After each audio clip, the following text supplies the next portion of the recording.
Baik, Assalamualaikum warahmatullahi wabarakatuh. Perkenalkan, nama saya adalah Muhammad Faizal Zaki. Saya adalah mahasiswa dari kampus Universitas Muhammadiyah Malang dari Prodi Informatika. Di sini saya akan menjelaskan hasil dari tugas saya yang dibuat PPT ya, itu laporan akhir proyek statistika dan probabilitas. Sebenarnya perkenalkan saya NIM saya adalah 2024 1037 0110 450 dan saya dari kelas statistik dan probabilitas K. Baik. Langsung saja kita masuk ya. Untuk ke kontennya yaitu ada pendahuluan, akuisisi data dan pemahaman, analisis data eksploratif atau EDA, pre-processing and feature engineering, ada analisis regresi dan interpretasi, ada laporan akhir proyek dan juga daftar pustaka. Baik, langsung saja kita masuk ke pendahuluan ya. Yang pertama adalah pendahuluan. Di sini tugas proyek, prediksi indeks performa siswa, tujuan utama proyek, dan juga studi kasus. Di sini untuk prediksi indeks performa siswa, proyek ini memodelkan hubungan aktivitas akademik harian siswa dengan hasil kinerja akhir menggunakan metode regresi linear berganda. Fokus pada ekstraksi pola data kuantitatif untuk membantu pengambilan keputusan pendidikan. Lalu ada tujuan utama proyek, membangun model prediktif untuk memperkirakan indeks performa siswa dengan akurat, mengukur pengaruh tugas, kehadiran, dan kuis terhadap performa akhir, mendukung intervensi akademik dini, dan membuktikan korelasi positif keterlibatan siswa dengan hasil akademik. Untuk studi kasusnya, dataset Student Learning Trajectory.csv, simulasi data historis pembelajaran siswa, variabel target yaitu performance index dengan skala 0 sampai 100, variabel prediktor, assignment, underscore score, attendance underscore rate, dan quiz score. Fokus pada variabel numerik kontinu yang relevan untuk regresi linear. Baik. Untuk yang kedua adalah akuisisi data pemahaman. Di sini perintah akuisisi data ada tiga. Perolehan data, data yang digunakan merupakan data sekunder yang diperoleh dari repositori publik Kaggle dalam format .csv yang merekam aktivitas belajar siswa secara mingguan secara detail. Untuk yang kedua adalah pemuatan data. Data dimuat menggunakan Python dan pustaka Pandas dalam bentuk data frame. Lalu ada identifikasi variabel, target performance index, skor kinerja akhir siswa. Untuk prediktornya assignment score, attendance rate, dan juga quiz score. Semua numerik dan dianggap relevan secara teori. Baik, di sini ada tugas analisis awal, yaitu saya akan menampilkan 10 baris data pertama ya. Pemeriksaan sampel awal memperlihatkan data terstruktur dengan fitur utama lengkap. Nah, baik, di sini bisa dilihat ada 10 data ya. Di sini assignment score adalah variabel targetnya. Lalu untuk variabel prediktornya ada attendance rate, quiz score, dan juga performance index. Nah, di sini semuanya itu adalah numerik ya. Jadi datanya itu memiliki nilai kosong, miss value itu 0% ya. Bisa dilihat di sini laporan presentasi missing value. Semua variabel memiliki nilai kosong 0%. Dataset bersih dan siap untuk analisis tanpa imputasi. Di sini bisa dilihat assignment score, presentasi missing value-nya 0%, statusnya bersih, dan juga yang lainnya juga sama ya. Baik. Ah, sebentar.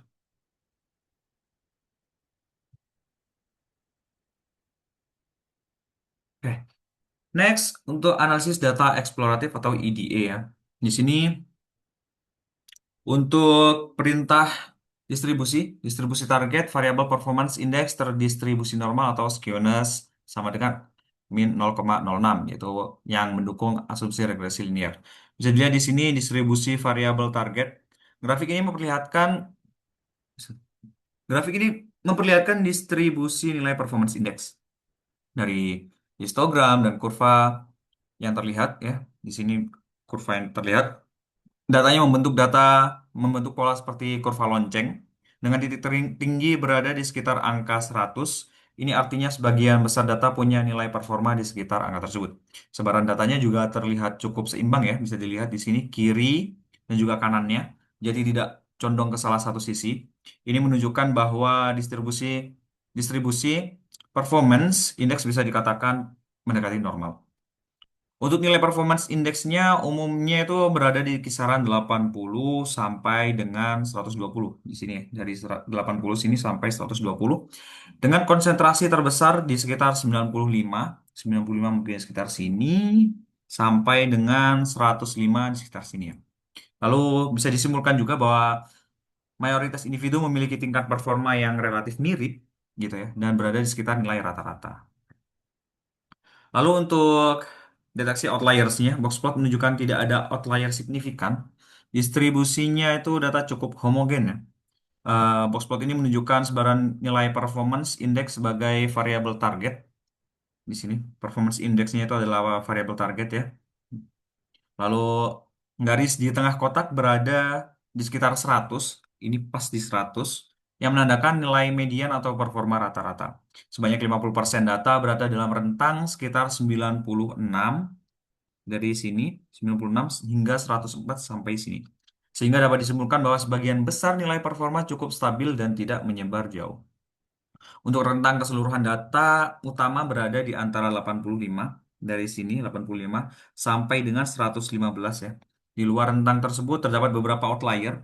Bisa dilihat di sini ada beberapa outlier, yaitu nilai yang sangat rendah dan sangat tinggi yang menunjukkan adanya individu dengan performa yang jauh berbeda dari mayoritas secara keseluruhan. Distribusi performance index terlihat cukup seimbang dan juga konsisten. Oke, baik. Lalu ada perintah korelasi. Visualisasi dan interpretasi heat map menegaskan assignment score sebagai prediktor terkuat bagi performa siswa. Ya. Bisa dilihat heat map ini di sini menunjukkan hubungan antara variabel prediktor dengan performance index sebagai variabel target. Semakin merah warnanya, berarti hubungannya itu makin kuat, gitu ya. Sedangkan warna yang lebih biru berarti hubungannya itu makin lemah. Dari sini bisa dilihat kalau assignment score di sini itu dia mempunyai nilai korelasi sekitar 0,91. Artinya makin tinggi nilai tugasnya, dia itu performanya itu bakal naik juga. Jadi performa eh, performance indeksnya itu juga akan naik. Lalu attendance rate itu dia punya korelasi sekitar 0,60 yang berarti kehadiran juga cukup berpengaruh terhadap performa walaupun tidak sekuat nilai tugas. Ya. Lalu ada quiz score punya korelasi sekitar 0,53, jadi tetap berpengaruh, tetapi pengaruhnya ya tidak sebesar assignment score dan juga attendance rate tadi. Secara keseluruhan, ketiga variabel ini tuh punya hubungan positif dengan performance index, tapi yang paling dominan tentu saja assignment score dengan nilai korelasi sebesar 0,91. Di sini korelasi numerik, korelasi terhadap performance index, di sini bisa dilihat variabel prediktornya itu assignment score, korelasi 0,91 dan straight 0,60, quiz score 0,53, di mana assignment score itu sangat kuat positif, dan straight itu kuat positif, quiz score itu cukup kuat positif. Lalu untuk yang keempat itu ada pre-processing and feature engineering. Di sini perintah pembersihan data, penanganan missing value tidak dilakukan ya, tidak diperlukan imputasi karena dataset sudah bersih dari nilai hilang sebesar 0% tadi ya. Karena semuanya itu dari numerik tadi.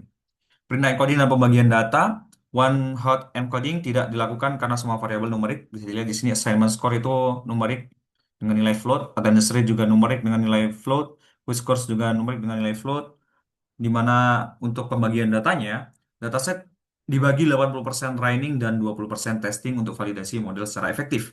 Proporsi 80 dibanding 20 dipilih karena dianggap standar industri yang seimbang untuk dataset berukuran sedang, memberikan cukup data untuk pelatihan sekaligus cukup data untuk validasi yang reliable. Hesti dan kawan-kawan tahun 2009. Untuk yang kelima adalah analisis regresi dan interpretasi. Di sini perintah pelatihan model, implementasi model. Model dilatih menggunakan algoritma Ordinary Least Squares atau OLS dari scikit-learn. Kode implementasi Python model sama dengan linear regression, model Dorfit, X-train, Y-train. Prediksi dilakukan pada data testing untuk evaluasi akurasi model. Kode implementasi Python, pred sama dengan model prediction, predict ya, X-test. Nah, lalu di sini ada perintah evaluasi model. Ya, di sini tabel ini itu menunjukkan hasil evaluasi dari model prediksi performance index. Ada beberapa metrik yang yang dipakai untuk mengukur seberapa bagusnya model ini ya. Yang pertama adalah MAA atau Mean Absolute Error. Nilainya itu hampir nol di sini, yaitu sekitar 1,810 pangkat minus 14. Ini artinya rata-rata selisih antara nilai prediksi dan nilai aslinya itu hampir tidak ada. Lalu ada MSI dan RMSI yang juga nilainya sangat kecil dan mendekati nol. Di sini MSI dan RMSI hampir nol juga ya. Yang ini makin menguatkan kalau kesalahan prediksi model itu sangat kecil dan modelnya bekerja dengan sangat akurat.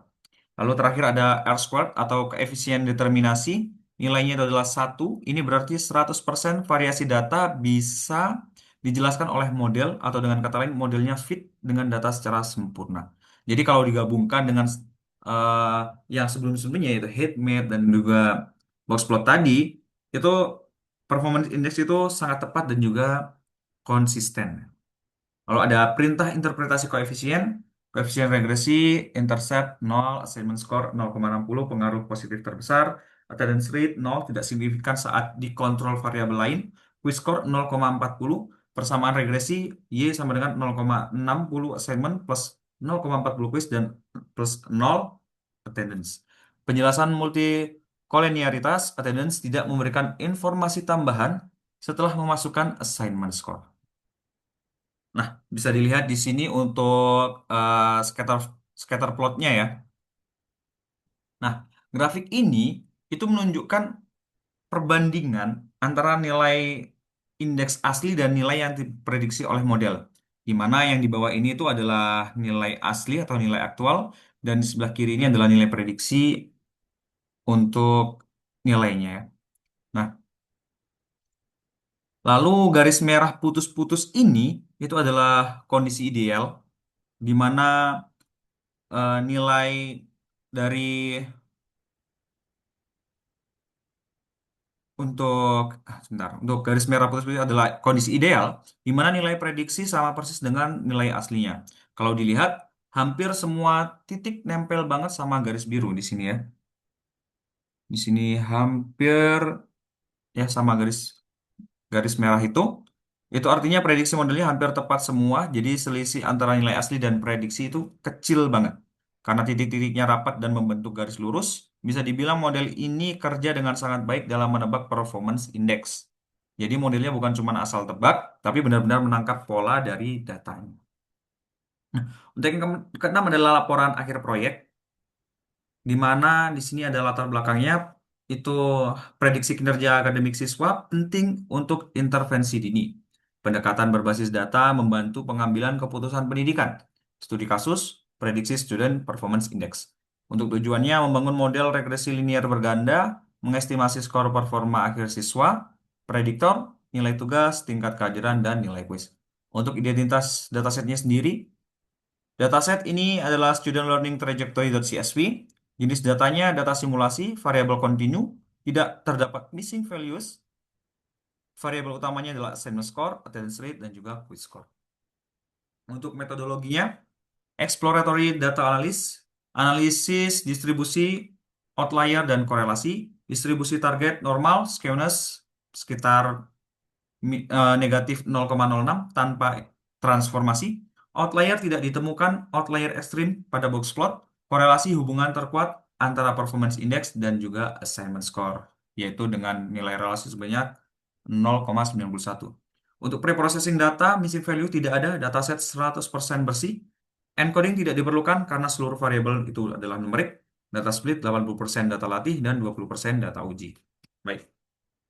Untuk hasil dan pembahasan model, ringkasan evaluasi, model menunjukkan hasil evaluasi yang sangat baik dan fit sempurna pada data simulasi.